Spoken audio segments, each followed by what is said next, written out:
Salut les confinés, c'est Merej, et ce soir, on va faire une double critique. Voilà, une double critique un peu particulière parce que je vais confronter ensemble les deux films qui ont beaucoup de points communs.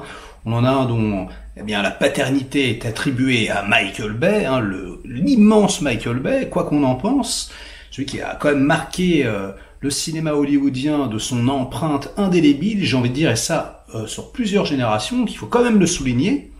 Et puis Bad Boys 3 qui est finalement qui a été enfanté par Michael Bay et qui aujourd'hui est réalisé par deux Belges, Adil El Arbi et Bilal Fallah, qui ont fait des films un petit peu gangsta en Belgique, dans la mouvance un peu de Pusher de Nicolas Winding Refn. Et donc des gars qui ont un peu la street credibility, qui connaissent le hood, le ghetto, c'est-à-dire un tampon validé par la rue. Enfin, je plaisante un peu, mais c'est quand même un peu ça. Et beaucoup d'émotions passaient dans leurs films, c'était vraiment de bons directeurs d'acteurs. Donc je pense que c'est pour ça qu'on les a choisis. Mais bref, ces deux films sont quand même de la paternité Michael Bay. Et il y en a un, il essaye pas d'imiter parce que c'est Michael Bay. Et l'autre, en revanche, il essaye d'imiter complètement Michael Bay parce qu'il faudrait surtout pas décevoir les fans. Alors, on va commencer par quoi Qui a gagné? Quel est le meilleur film? Vous allez tout savoir. Enfin, encore une fois, ça reste complètement subjectif et c'est mon avis. Et tout de suite, on va commencer avec Six Underground. Alors, en plus, la confrontation est assez particulière puisque les deux films ont leurs qualités et les deux films ont leurs défauts. Moi, très sincèrement, quand j'ai entendu parler de Bad Boys 3, je n'y croyais pas du tout, j'avais absolument pas envie de le voir. Je me disais, mais de toute façon, c'est pas possible, un Bad Boys non réalisé par Michael Bay, c'est comme de voir un Die Hard non réalisé par McTiernan, ça fait mal à la tête. McTie, reviens, McTie, pourquoi es-tu parti? Il est dans son ranch, il s'en fout, McTie. Il faut faire une pétition pour déterrer le meilleur filmeur de l'humanité. S'il te plaît, McTie, reviens parmi nous. Si McTiernan avait réalisé Bad Boys 3, là en revanche, vraiment j'y serais allé en courant.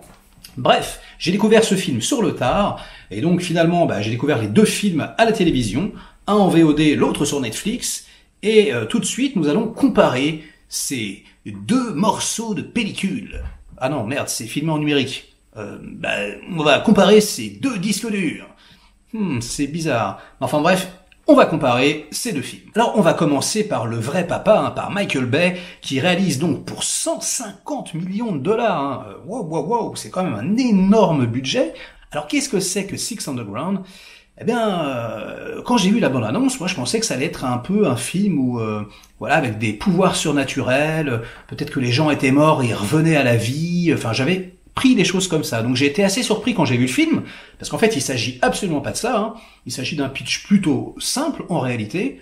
Il y a Ryan Reynolds et Deadpool, que j'aime bien.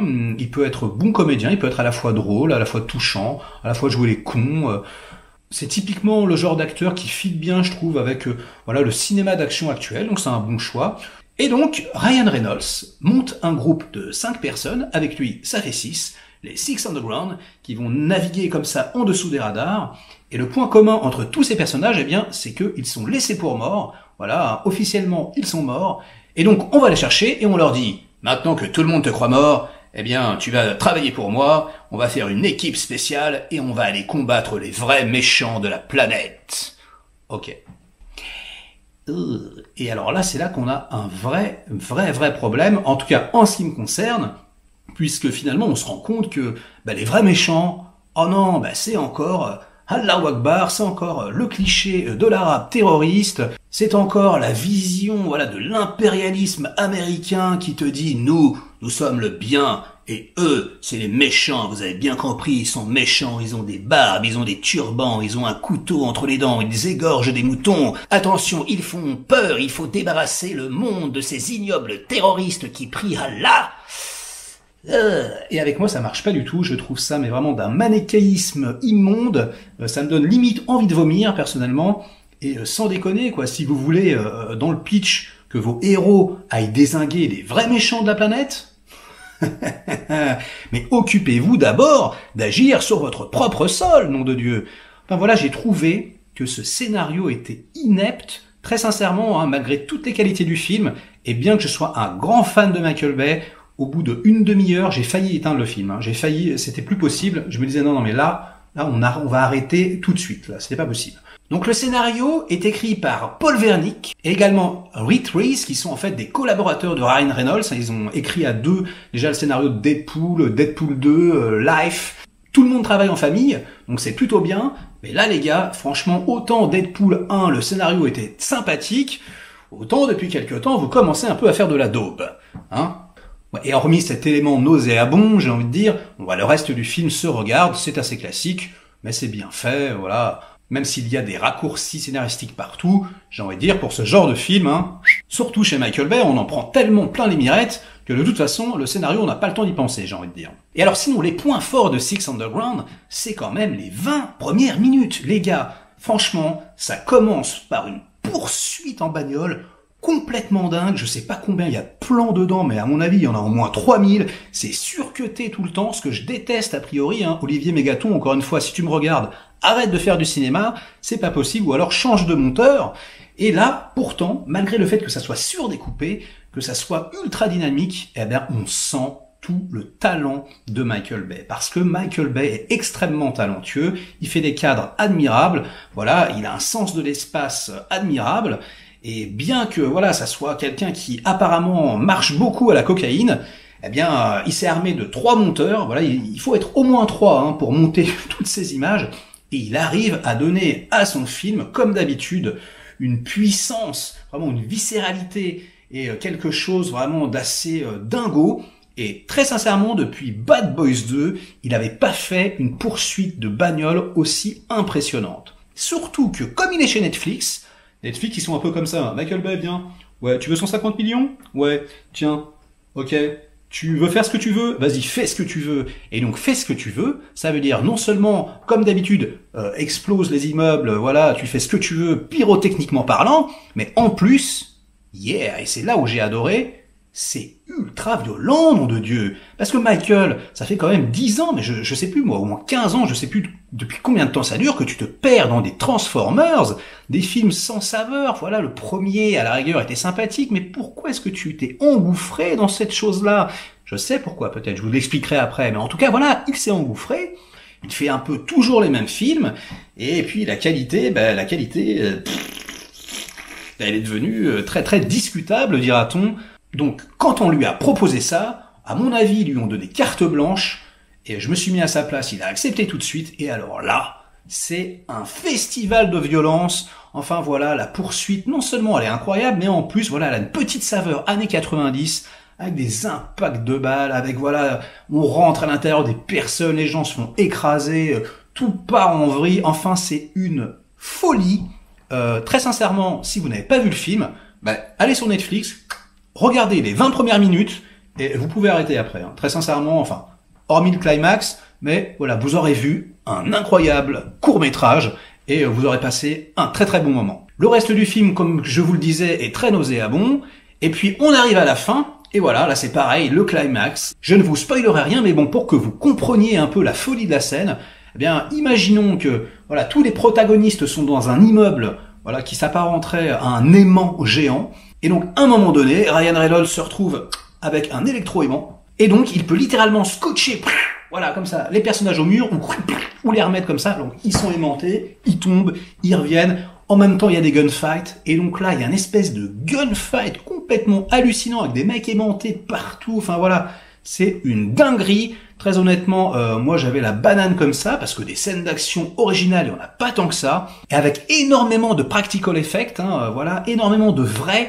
de dur, de viscéral, comme d'habitude avec Michael Bay, qui est un chef de guerre sur le plateau, hein, vraiment, alors là pour lui, directeur des opérations, et on peut vraiment lui reconnaître cette qualité, il a la folie des grandeurs, mais il se pose là comme général, hein, vraiment, on peut lui faire confiance à ce niveau-là. Donc les 2 scènes d'action du début et de la fin sont complètement dingues, très très originales.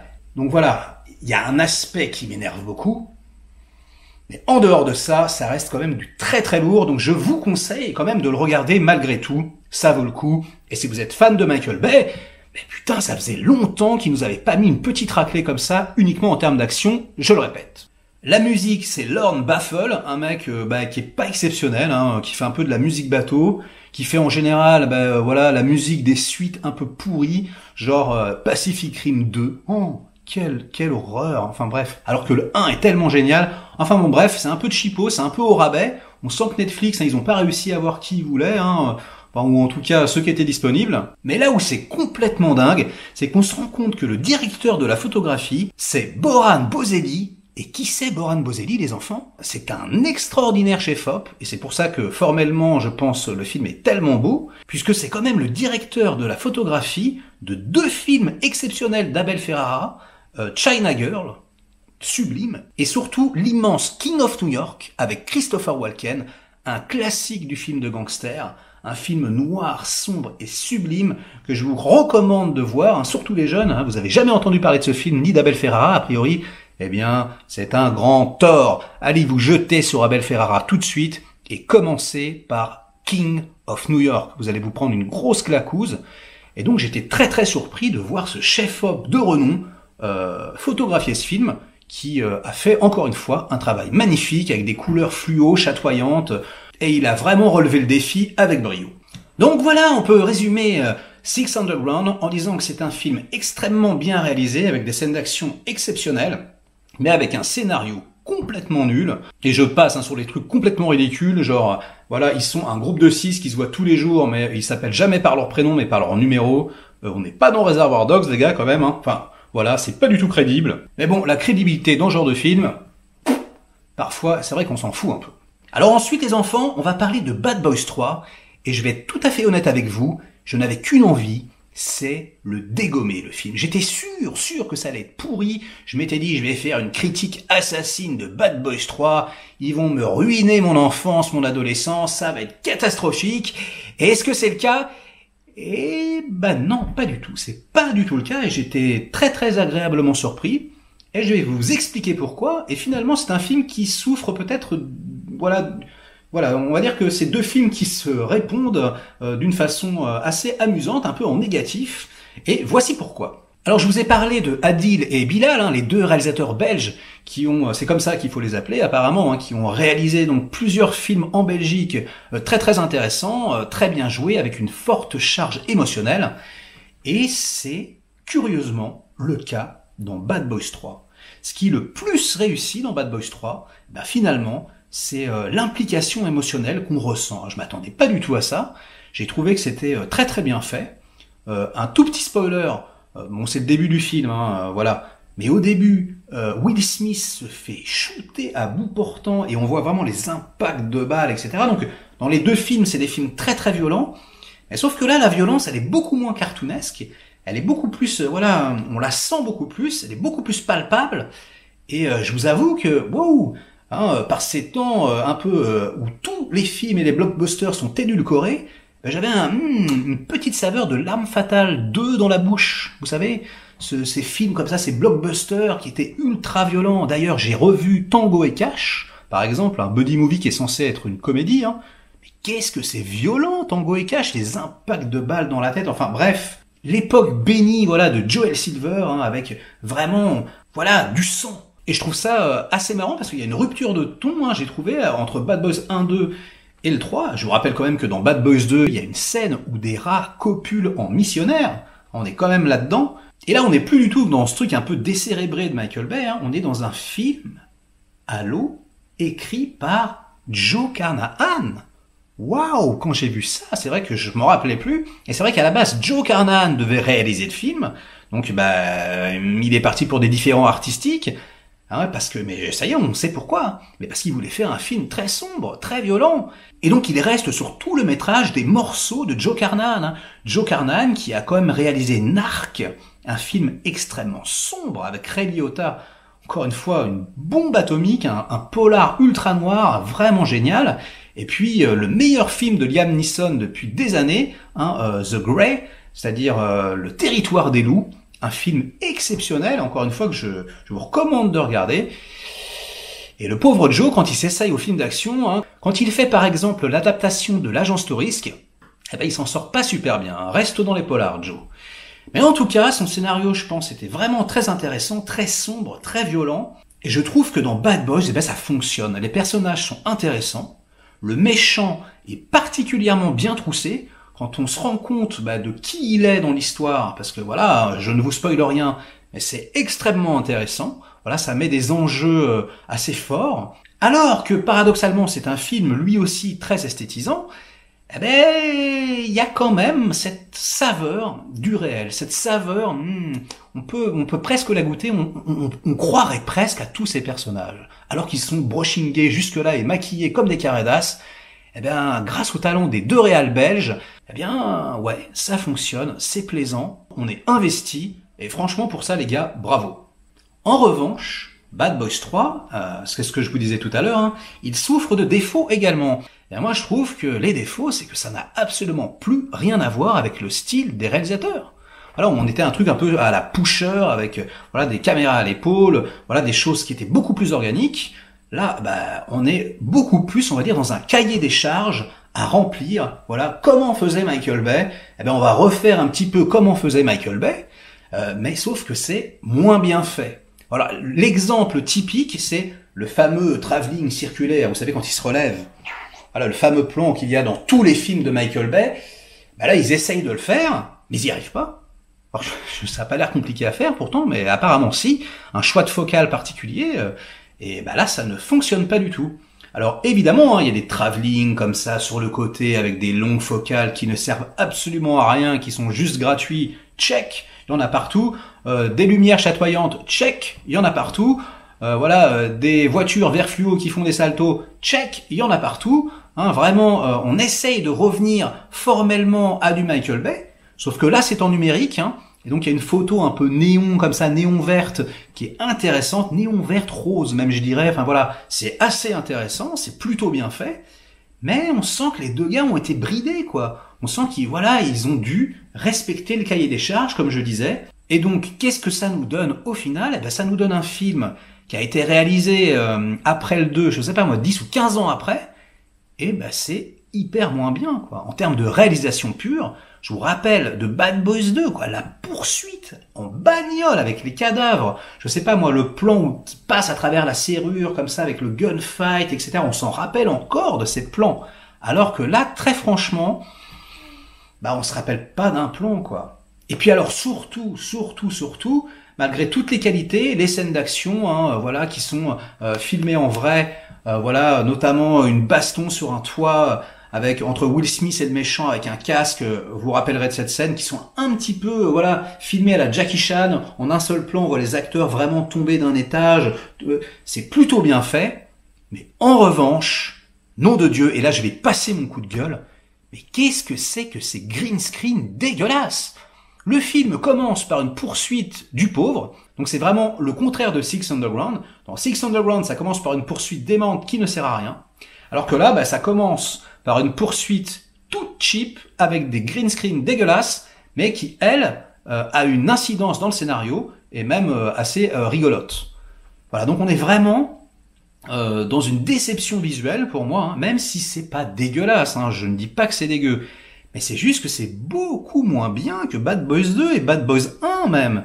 Et donc tu te dis, mais on n'a pas attendu 15 ans quand même pour voir un film visuellement moins fort. Il aurait fallu qu'au minimum ça atteigne la cheville de Michael. Eh bien non, ce n'est pas le cas. C'est bien fait, c'est bien découpé, il n'y a pas de souci, hormis les green screen dégueulasses, mais vraiment moi je n'en peux plus, putain, ce que je disais la dernière fois, Même les séries télé, nom de Dieu, les séries télé c'est filmé comme les films qu'on aimait à l'époque. Les gens vont à New York, ils filment à New York, ils sont dans des voitures, mais qu'est-ce que c'est encore que ce lazy filmmaking? Qu'est-ce que c'est que ça, quoi? Les mecs, arrêtez les green screen. Maintenant, ça suffit, on a compris, vous avez fait joujou, laissez David Fincher le faire. D'ailleurs, allez voir ma vidéo à ce sujet, parce que lui, il sait utiliser un green screen, mais pour les autres, nom de Dieu, souvenez-vous de la puissance de la poursuite de fin de Boulevard de la Mort de Quentin Tarantino, quoi. Voilà, Zoé Bell qui est vraiment sur le capot, putain, et c'est pour ça que c'est une des meilleures poursuites. On est impliqué émotionnellement. Là, on voit deux gars derrière un green screen qui s'en foutent un peu. Franchement, les gars, vous gagnez des millions, merde. Allez, un petit effort. Qu'est-ce que c'est que ça, putain? La prochaine fois, je vous préviens, j'arrive et je vous botte le cul. Hein. Bon, le film m'a fait également plaisir pour Martin Lawrence, hein, que j'aime bien, alors que c'est un acteur assez médiocre, hein, il faut le reconnaître, qui a fait des Big Mama et compagnie, et là ça faisait un peu 10 ans qu'il avait rien fait du tout, donc je suis content pour lui, hein, ça me fait plaisir de le revoir au top. Et puis Will Smith, bah c'était un peu pareil, hein. Voilà, ça fait quelques années quand même que l'enfant chéri d'Hollywood, il commence à faire des films de moins en moins bons. Ça se plante de plus en plus, hein. On pense au Shyamalan, on pense au Ang Lee dernièrement qui s'est complètement vautré, et ben là, ça a été un franc succès. Et j'en suis le premier étonné, quoi. Le film a cartonné, je crois que c'est le plus grand succès de la franchise, incroyable, mais je pense que ça tient à ce que je vous disais au début, un bon scénario, on est impliqué émotionnellement, et finalement, bah, même si en termes d'action, et moi j'adore tout ce qui est visuel, hein, j'ai préféré Six Underground, et très très nettement, hein, bah, finalement je trouve que Bad Boys 3 est un meilleur film. Donc Michael, si tu me regardes et si tu comprends le français, je t'en prie, la prochaine fois, choisis mieux ton scénario. C'est quand même le b.a.-ba, nom de Dieu. T'es tellement talentueux. Oh, ça me rend dingue. Oh, vraiment, ce mec, tu es vulgaire, Michael, tu es vulgaire. Et je suis sûr que tu peux faire mieux. J'en suis certain. Et peut-être qu'un jour, tu nous le prouveras. Essaye de dépasser ton chef-d'œuvre. Essaye de dépasser The Rock. Tu n'as pas fait mieux. Alors essaye. Ça suffit maintenant. Ça suffit de faire joujou. On a compris. On a compris que t'étais le boss de la pyrotechnie. Et maintenant, hein, tu souffles un peu, tu te détends. Vu que t'es en confinement, là, bah c'est bien, tu peux écrire, tu peux appeler tes collaborateurs, mais tu vas nous sortir quelque chose de plus intéressant. Merci bien, c'était la fin de mon coup de gueule. Alors, une dernière chose, je vais vous poser une petite devinette. Voilà, et c'est un message adressé à ceux qui disent que Michael Bay est un tâcheron, parce que Michael Bay, je suis désolé de vous le dire, mais c'est tout sauf un tâcheron, c'est quelqu'un d'extrêmement talentueux, même s'il a beaucoup de vulgarité et de mauvais goût en lui. Et donc, petite devinette que voici, quel est le point commun entre David Fincher et Michael Bay? Eh bien, regardez.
Et oui, aussi incroyable que cela puisse paraître, eh bien on se rend compte que Michael Bay est un pompeur de David Fincher, hein, ils travaillaient ensemble à l'époque, hein, évidemment, et donc c'est un peu un David Fincher qui n'aurait pas évolué. Parce que David Fincher, hein, qui faisait des contre-plongées aussi, des trucs de ouf au début de sa carrière, eh bien maintenant, hein, vous savez qu'il est très statique, très millimétrique, comme je l'ai déjà dit, eh bien c'est un peu comme si Michael Bay, eh bien c'était la partie clipesque de David Fincher qui avait survécu, voilà, avec beaucoup moins de bon goût hein, quand même, mais voilà, tout ça pour dire que David Fincher, on le considère comme un des meilleurs réalisateurs du monde. Eh ben regardez, hein, au début de sa carrière, et c'était des superbes clips. Donc j'espère avec cette vidéo avoir prouvé à tous les haters de Michael Bay que c'est quand même quelqu'un sur qui il faut compter.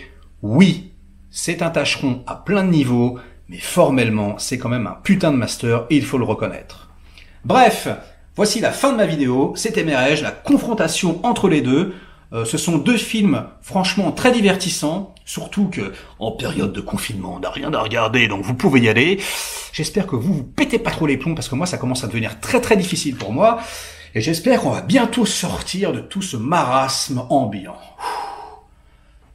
J'espère que la vidéo vous a plu. J'essaierai de refaire de temps en temps des petites confrontations comme ça avec des films qui sont un peu positifs, négatifs, hein, un peu comme Die Hard 3 et Die Hard 1. Et je reviendrai bientôt pour de nouvelles aventures. Ciao les confinés et merci beaucoup.